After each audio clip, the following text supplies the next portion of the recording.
Hey there, welcome to HR Tech Talks. I am Ben Eubanks, your host. I'm so glad to have you here with us today.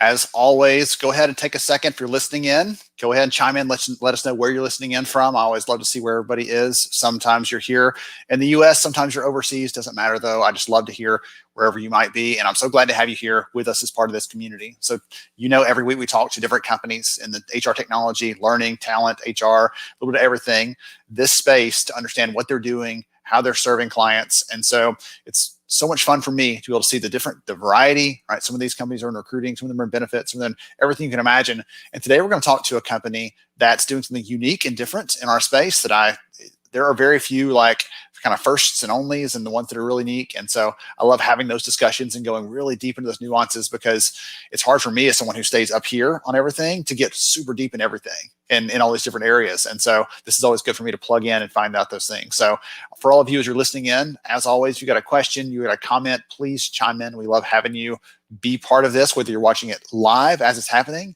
or you're watching it later on a recorded after we've gone live. Either one doesn't matter. I'd love to have you participate in this and be a part of the conversation. So without any further ado, I'm going to go ahead and bring on Rob Whalen here from PTO Exchange to talk to us. Welcome, Rob.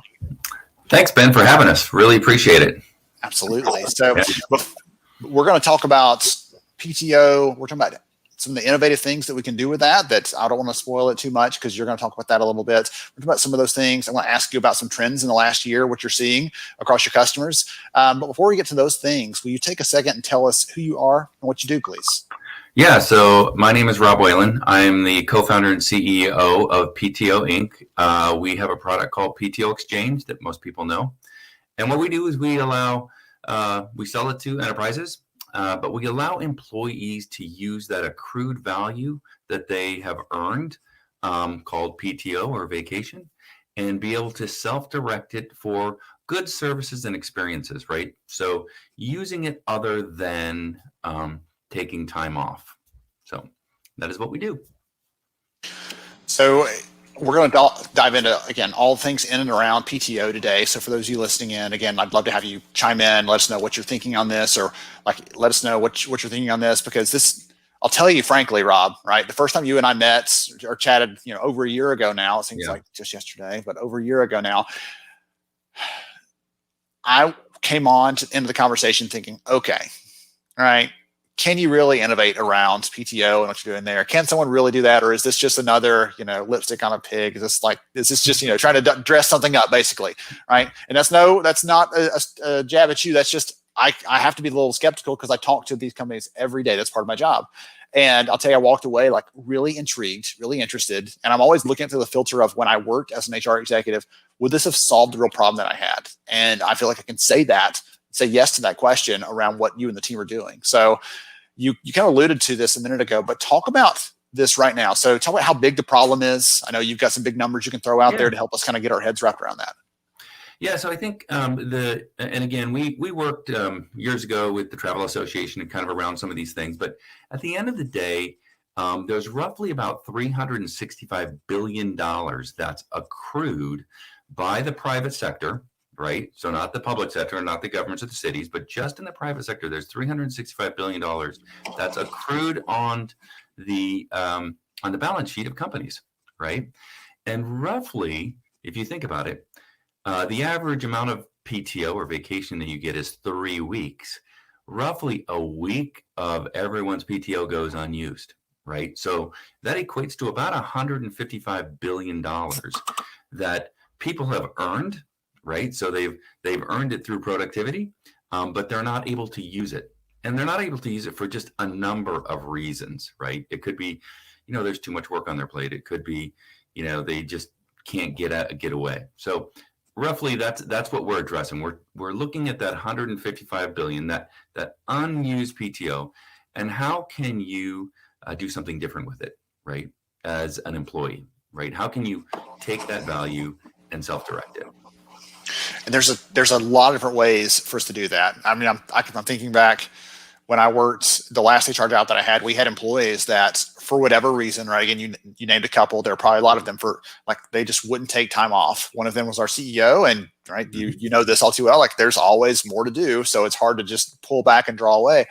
And so there came a time where he actually capped out and started every week or every 2 weeks when he would accrue, he would just lose that time. It would just go into, the ether Yep. because he couldn't take that time and he was capped out. And so like I'm thinking about in the last year, I'm kind of curious. I want to talk about some of the things that you allow people to convert that into. But if I can take a little side detour for a second, in the last year, have you seen any trends around PTO usage? Has it gone up? Has it gone down with everything that's been going on? I'm kind of curious what's happened there. Yeah, and we're hearing this from the customers, right? So we're hearing from the conversations that we're having, and roughly the PTO requests have gone down 34%. So when the requests for PTO go down, that means the liability on the balance sheet goes up, right? And so, we are in talks with some, and I can't name the names, but a very large healthcare organization that came to us and said they have $50 million over and above what they usually have on their balance sheet. And from a financial standpoint, they're looking at that and going, wow, how do we allow our people to use that and get it off the books? Because it has some financial ramifications for those companies, right? And as we all know, healthcare over this last year, these wonderful frontline workers have not been able to take the time off like they usually have been, right? Because of the need to support the healthcare organizations around COVID. So yes. So numbers up in general, right? And yep. even in some of those, like anecdotally, but I would imagine overarching, there's been so much going on, so much demand, so much like we got to get stuff done.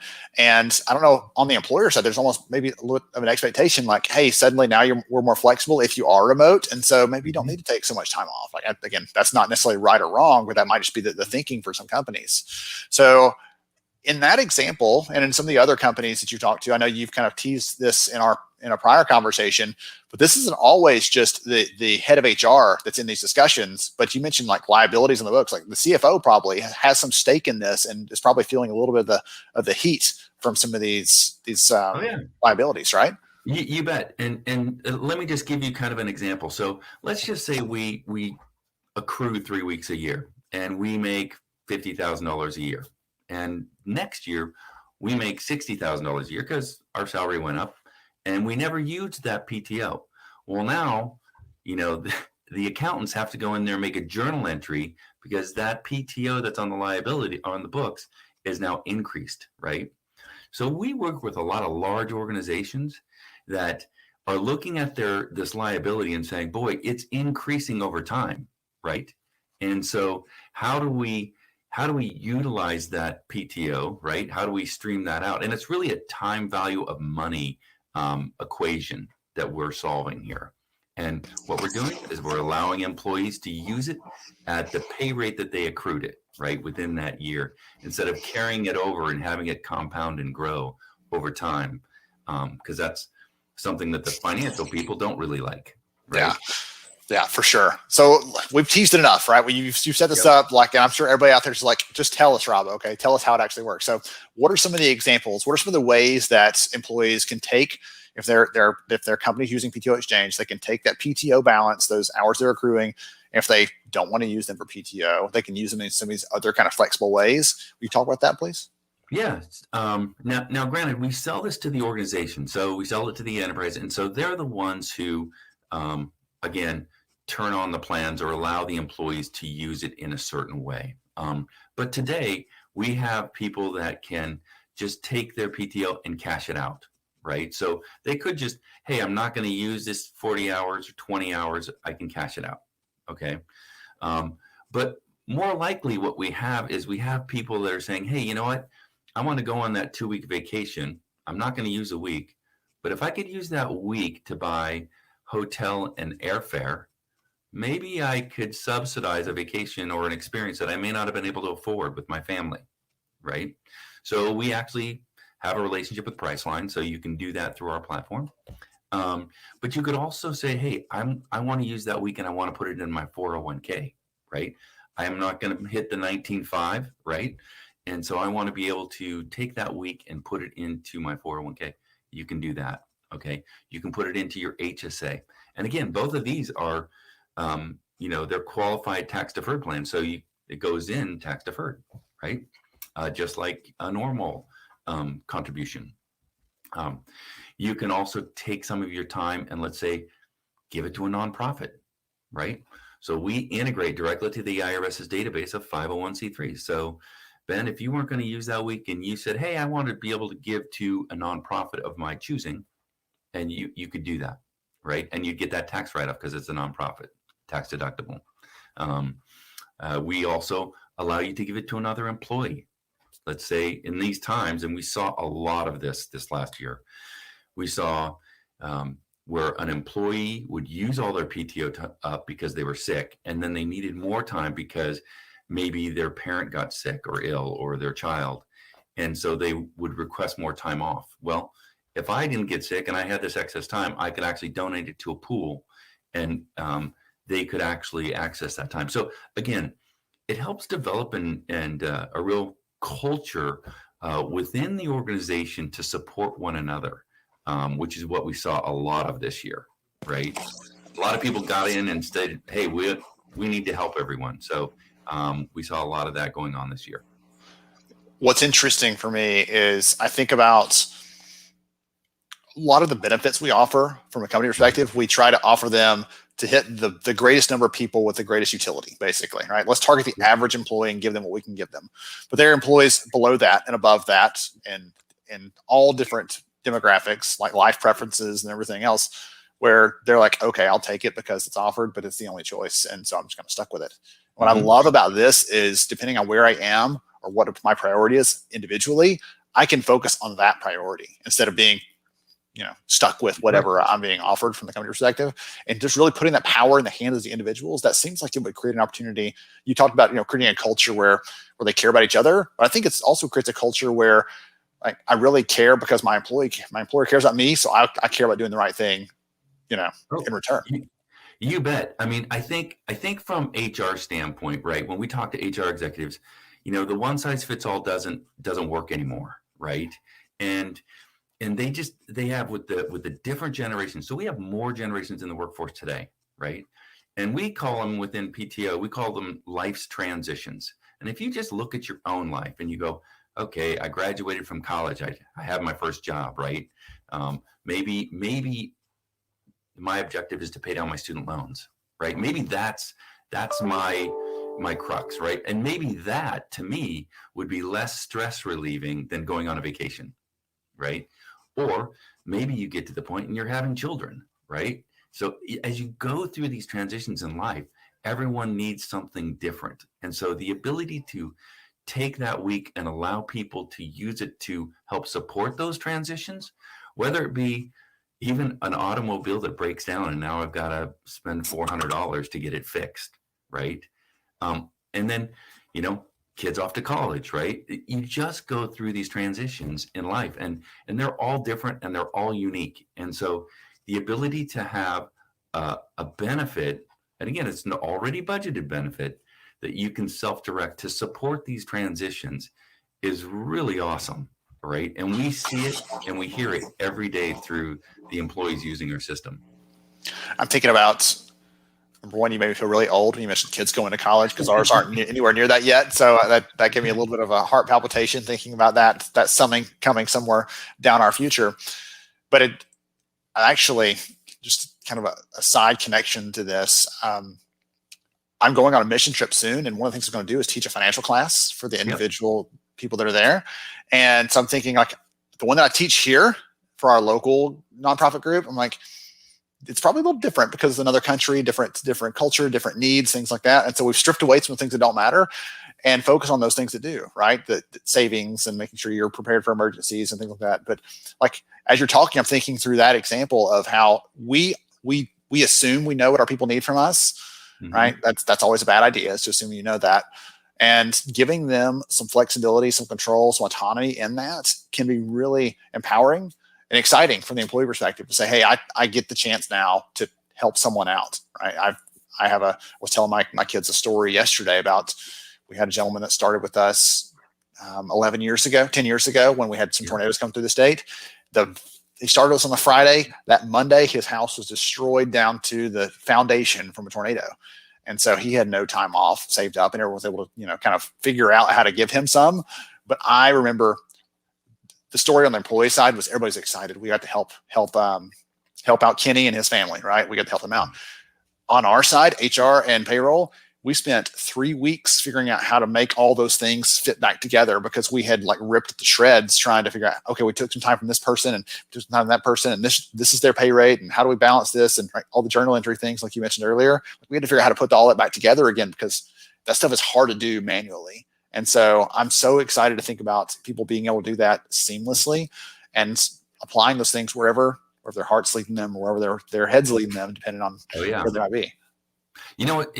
So we have a couple of great stories. So we worked with a customer. So we had a CEO who, they supported a nonprofit, and it was for a little girl whose family needed a van, right? And so he actually said, "Hey, can we somehow use PTO to, have the people donate who want to donate to this cause?"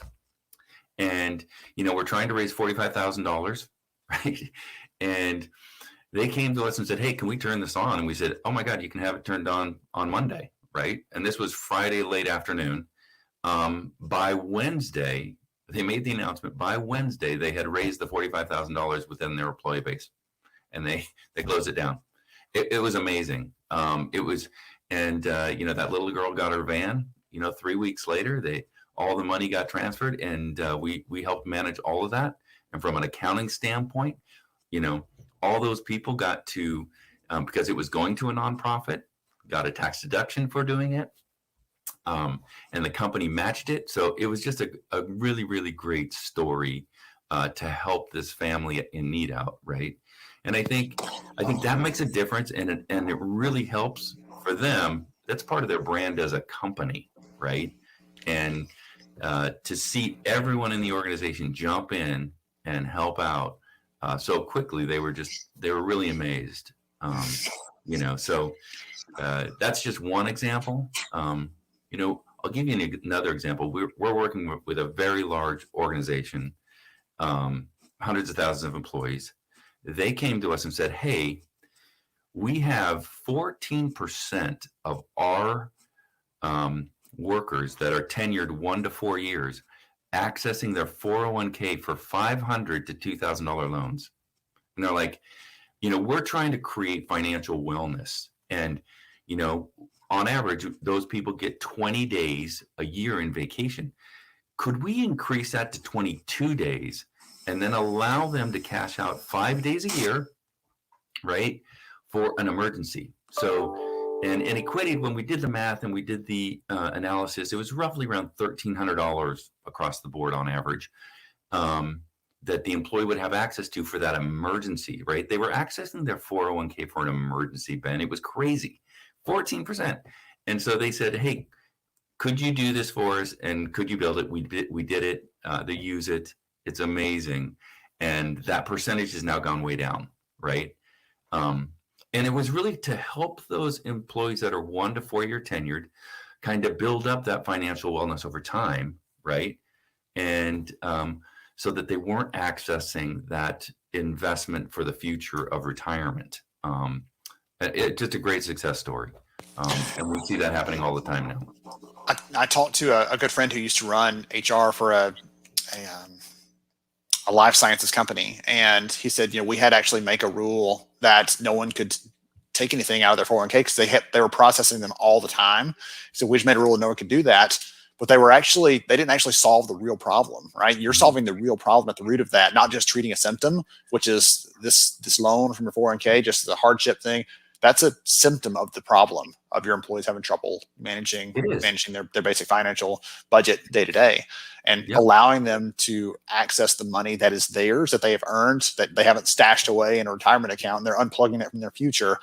That's such a powerful way to show that this isn't just about, we can take the side of the company, like getting it off the books and the liabilities. Like we can go that direction. We can also go the direction of this allows that individual who's trying to buy medicine for their kid or trying to, take care of this emergency. Like my daughter had a crazy accident with her foot last year out here on the back porch. Like those kinds of things are expensive. And to give Yes, they them the are. ability to take care of those things is a really powerful connection to that individual as well. And to say, hey, the company allowed me to do this. The company was the one that made this possible for me. That creates really loyal people, I would have to imagine. It is, and it's part of their earned income, right? I mean, Yeah. Yeah. it's really interesting. We've looked at this problem so many ways, and I'll give you an example. PTO is an accrued liability, and we all know that. But if you just kind of look at your pay rate, everyone goes, "Oh, how much do you make?" Right? And from a salary standpoint, let's say you make $100,000, and you negotiate 4 weeks of PTO, right? So really, what you negotiated, Ben, was I'm going to give you 11 months of productivity, right, for $100,000, right? And then you're going to give me a month off, right? So I can, be the best I can be, right? And that's that when we look at our pay rate, we take that $100,000 and we divide it by 2080, and we go, that's our hourly pay rate. But I think what people don't understand is there's something called a productivity pay rate, right? And that's something that we look at, right? And that is, you got those 4 weeks off, right? So now you got to go divide it by 1940 and you have a productivity pay rate, right? The minute you work one extra week, right, and don't get paid for that, right? And now you only got 3 weeks of vacation, but you negotiated 4, your productivity pay rate went down. Now, if you kind of talked about your pay rate and said, oh, my pay rate goes down, so there's two things you need to look at. And it's a company is buying your productivity, right? Your time. And what they're doing is they're accruing this on the books. So, you just need to start looking at how do companies look at this and how should an employee look at it, right? I'm giving you my productivity. You're hiring me and I'm quality, right? Right. And for that, you're going to pay me a certain amount of money. So, we start looking at these nuances of how people have just kind of let it go, right? And I think it's important that employees also ask for this, right? And they need to know what's going on. When a company goes to an unlimited, right? They're saying, I don't want to track your time, right? They would never say that about revenue, right? Ooh. So, anyhow, I look at this and I think it's really interesting that, what we're doing is we're giving employees a little bit more power, and we're giving the employer a way to help support that employee through their life and their transitions. And it really is earned productivity or earned PTO that these employees have on the books. Excellent. So I've kind of lost track of time a little bit. We're getting close to the end Yeah. here. So if someone is listening into this, they're curious about PTO Exchange, they want to learn more what you and the team are up to, what's the best way for them to connect? So you can just go to ptoexchange.com, right? And you can you can get a lot of information there. But if you want to request for a demo, you can download a lot of our one pagers, or you can look at our blog and read about us and learn a lot. That's probably the best way to contact us. You can also just email me at rob@ptoexchange.com. So, and we'll get you off to the right people and get the information you need and help you out. So. Tremendous. Well, thank you so much, Rob, for hanging out with us today, for sharing about what you and the team are up to.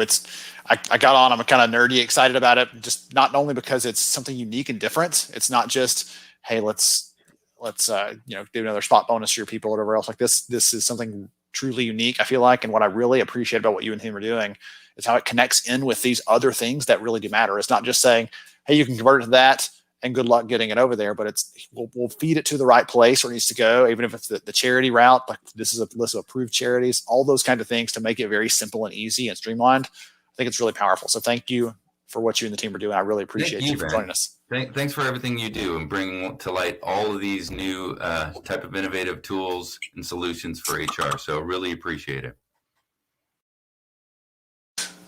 So thank you all for joining us today. I hope you enjoyed the conversation with Rob, PTO Exchange. Again, as he mentioned, you can check them out on their website. I'll make sure and get their profile on LinkedIn into the show notes for this episode, so you can connect with them, learn more about what they're up to, and think about this. If you haven't talked to your employees, you don't know if they would use this or be interested in this, talk to them, ask them if they'd be interested in this kind of thing. Because as he mentioned, right, we have benefits, right? We often talk about how do we get the CFO in our corner? How do we get, the seat at the table, which I hate the phrase, but how do we get the business attention?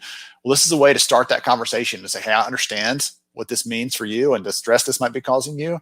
And let's get together and talk about how to solve for that, because that allows you to become a solution bringer instead of a problem bringer, which sometimes we happen to be seen as HR leaders. So anyway, thank you for joining us today on HR Tech Talks. I am Ben Eubanks, your host. We'll catch you again next week. Until then, you're doing great work. Thank you for what you're doing.